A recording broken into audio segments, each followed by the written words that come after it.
Good morning Pilipinas, good afternoon, good evening po sa lahat sa mga supporters ko po.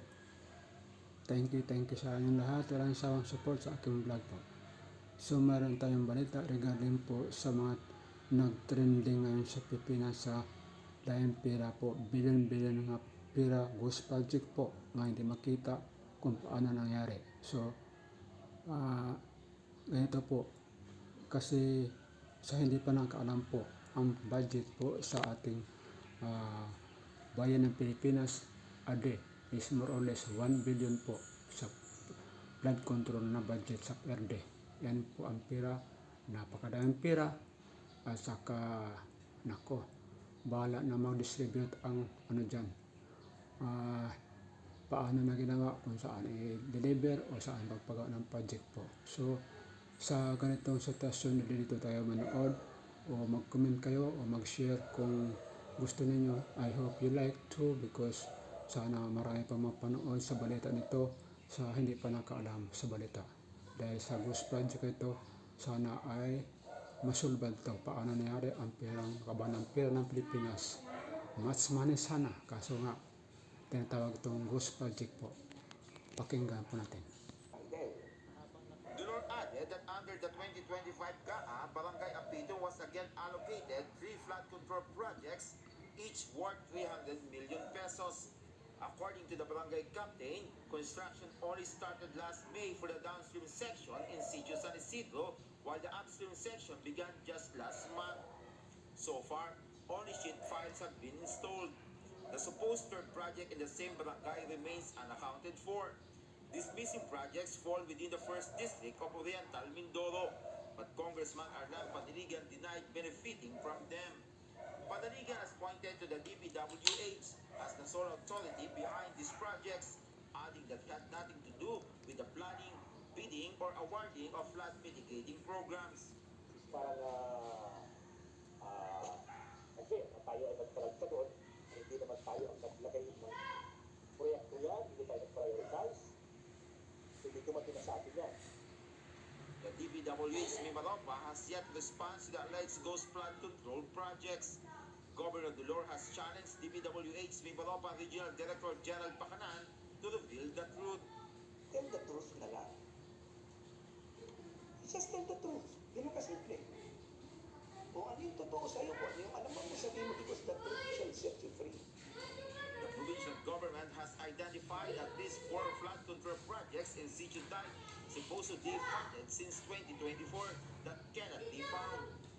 Governor Dulor has officially requested the Commission on Audit and the Office of the President to conduct a fraud audit on all flood control projects in Oriental Mindoro. Dennis Datu, ABS-CBN News, Nauhan, Oriental Mindoro. Mounting calls for the resignation of Philippine Public Works Chief Manuel Bonoan after a senator bears massive corruption in flood control projects. RG Cruz has tonight's top story.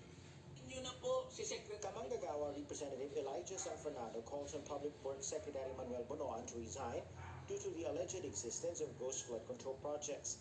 San Fernando also hit Bonoan over his confirmation that the contractor of ghost flood control projects in Bulacan is Wawa Builders Corporation, one of the top 15 contractors in President Ferdinand Marcos's list. Sa'yo, Secretary Bonoan, kung may kaunti pa na kahihiyan dyan sa katawan mo, have the courtesy, umalis ka na dyan, bumaba ka na sa pwesto mo. Kung hindi mo alam yung nangyayari dyan sa ahensya mo at tinuturo mo yung mga regional director at district engineer, incompetent ka.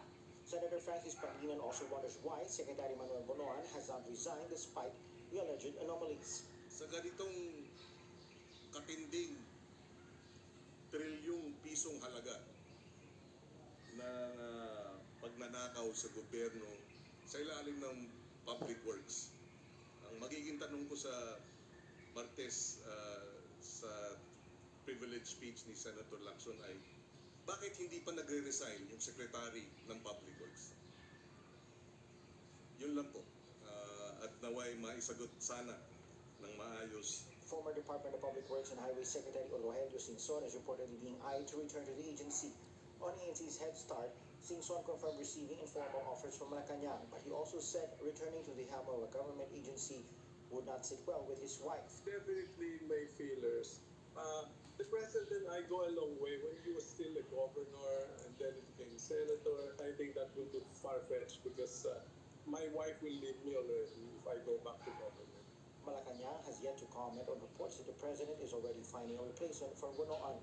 Senate President Pro Tempore Jinggoy Estrada meanwhile says whether Secretary Bonoan stays or not is up to the president. I'm not defending him, pero baka hindi lang nalalaman ni Secretary Bonoan yung mga nangyayari sa baba. No? So hindi naman niya mamonitor yan. No? Kaya lang, ang problema niya, command responsibility. That is his responsibility as Secretary of Department. Estrada, however, wants the DPWH official. Again, thank you po sa lahat. Mag-ingat po. So regarding po sa ating Secretary Bonoan po na nung sinabi nga gusto sabihin talaga baka sa Tuesday yata o bukas o Tuesday daw sabihin ni Senator Pangilinan na kailan mag-resign si ano daw, Secretary Bonoan. Ngayon, ganito nga tayo nga yung pangyari. Bakit daw hindi niya siya man ang command of responsibility sa lahat na project ng DPWH. Pero, paano nangyari ang project? Sino nag-insert kung saan nilagay ang project po. Yan ang problema po sa ating bayan ng Pilipinas. Kung sino-sino ang nag-insert ng project kung saan ilagay ang project po. Ganyan po dapat ang problema.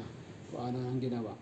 So, under pa rin sa command ni Secretary Bonoan po sa simple siya ang head ng buong DPWH po. So again, thank you po sa lahat. Mag-ingat. God bless. Sana ay nagusto kayo sa aking share na video at don't forget to like also or if you want to share para at least marami pa makaalam sa balita ito tungkol po sa kontrobersya nga problema sa timbayan. Napakalaking pera, billion po. So again, thank you. God bless everyone. Bye-bye po. Again, thank you.